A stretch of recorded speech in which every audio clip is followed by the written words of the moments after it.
พายุเข้าที่เวียงจันทร์ทุกคนจากโมงไรคุณดูเวลา6 โมงทุกคนโอ้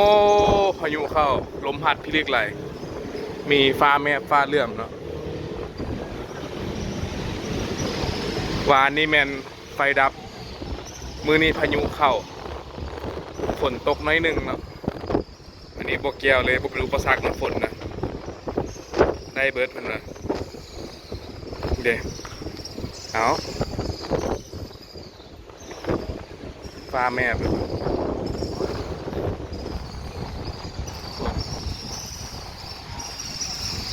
เขาแท้เขาว่าแต่ว่าฝนบุตกแห้งทุกคนไม่จะล้มตัวนี้นะนี่เป็นการประตูใส่มีนกแอนมีหางต่างๆเนาะเนี่ย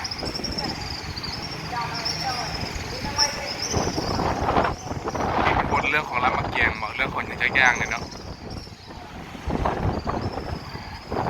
โอ้ลมพัดแห้งอีเลย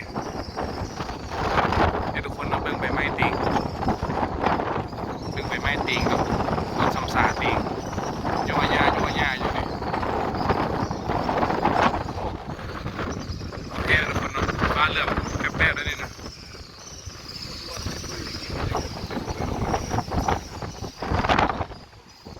มันเหมือนทุนนะนักดีก็เดี๋ยวนักดีทายกันอีกตัวนี้นะโอ้ยเดี๋ยวทุกคนพฤติกรรมของแยนลีเซ่เนาะวานนี้ไฟดับมือนี้พายุเข้าวันที่อะไรวันที่3เนาะเดือน 5เวลา6 โมงพายุแห่พายุวาได้การเลยทุกคนเนี่ยลมพัดมานะประตูไซน์เนี่ยบอลนั่นทั้งกลางนี่ปกติกับลมแห้งแล้วเนาะปกติกับลมแห้งแล้วมาเจอบรรยากาศที่แห้งลมแห้งคนเก่าอีก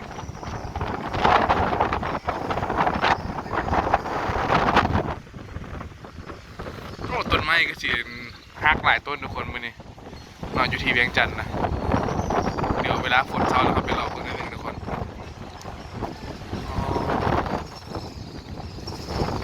พิลึกนี่อย่างไรนี่แล้วอีกอันนึงอีกอันนึงเพราะว่าเนื้อละลายมึงไปเสื่อมกินก้อนยังไง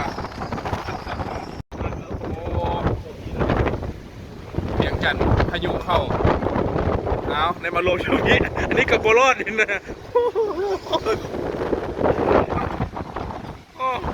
เดี๋ยวอ่านกันดีไหมปากกิน150เลยนะโอ้สุดยอดเลยเอกแล้วมันนะคักเลยนะเบิ่งรถเจ้าของกันโอ้รถเจ้าของอยู่ที่นี่ทุกคนเนาะยังจอดอยู่เดี๋ยวย่านถนนลมกันเลย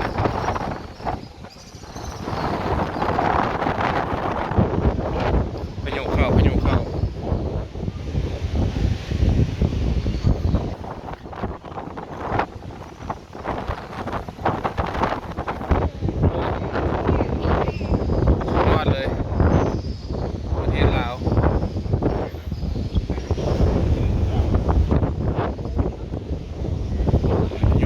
ายุทุกคน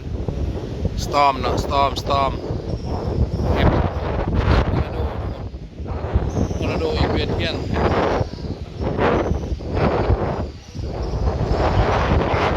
อะไรอันนี้ยังมาสู่ชีวิตแท้โอ้คันจองคันยู่ตัวนี้นะ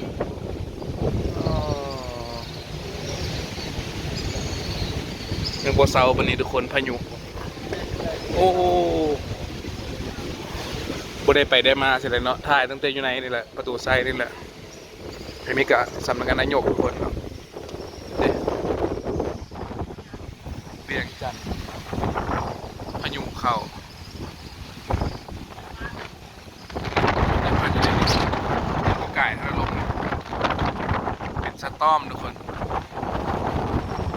ฟ้าแมบแป๊บๆอยู่นี่เนาะ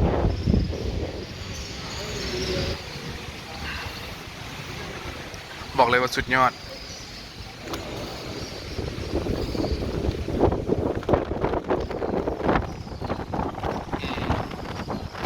เอาเนี่ยนักท่องเที่ยวก็มาอยู่ในนี้เนาะนี่สลามัสซูเล่เลยนะมาจากกันอาณาจักรเนี่ยอินโดนีเซียไปยังนึงเนาะมาเลเซีย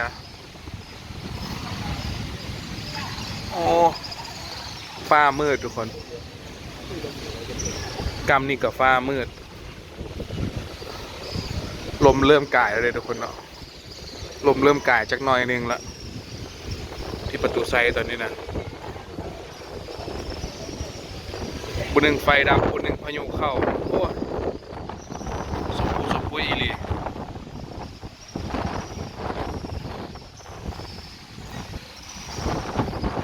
พายุ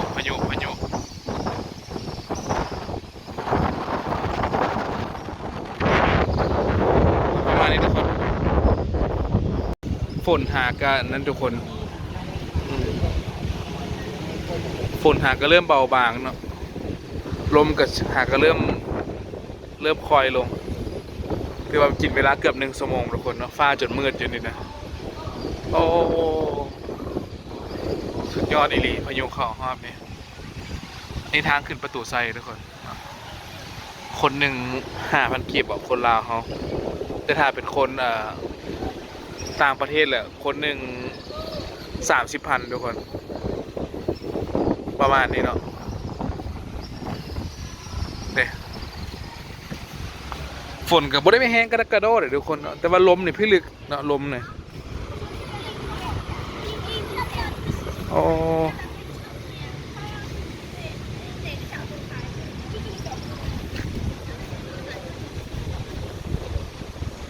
เอาทุกคนเนาะแล้วพอกันใหม่ในคลิปหน้าเนาะทานฝากทุกคนว่าพายุเข้าเวียงจันทร์เป็นจังไดสุดยอดเลยพายุเข้าโอ้เวียงจันทร์ไฟดับทุกคนเมื่อกี้เจอพายุวันนี้มาเจอไฟดับเนาะถ้าชิว่าเลยดับอยู่นะนี่กลางเมืองเลยนี่ดับอยู่4 หอมเนาะเซ็นเตอร์พอยต์โอ้โหไอเอกมาถึกยามแล้วมือนี่นะจันทบุรีแล้วโอ้ทุกคน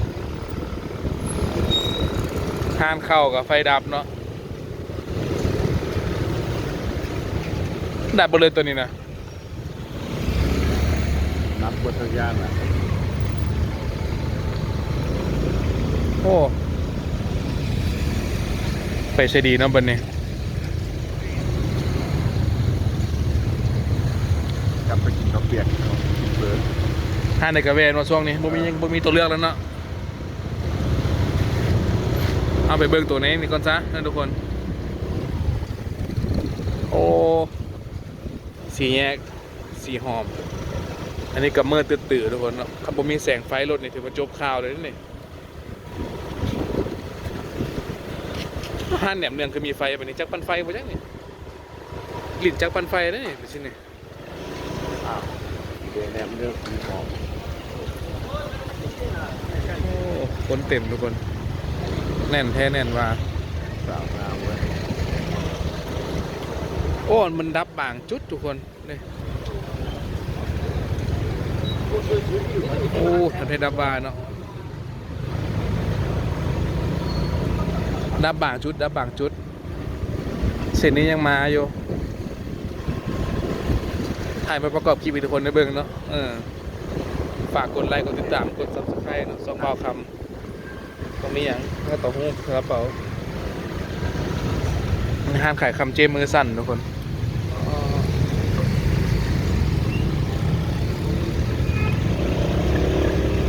ดับบางช่วง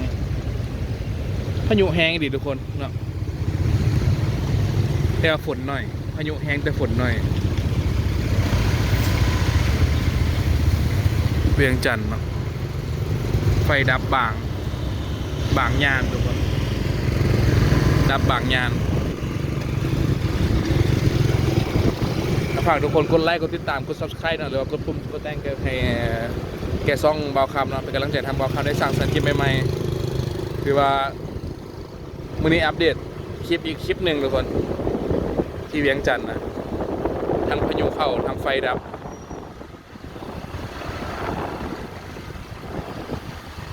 ประมาณนี้ทุกคนนะแล้วพอกันทุกคนพามาเลาะเบิ่งในหนึ่งเขตเวียงจันทน์เดี๋ยวเบาคำเดินทางต่อกันเนาะไป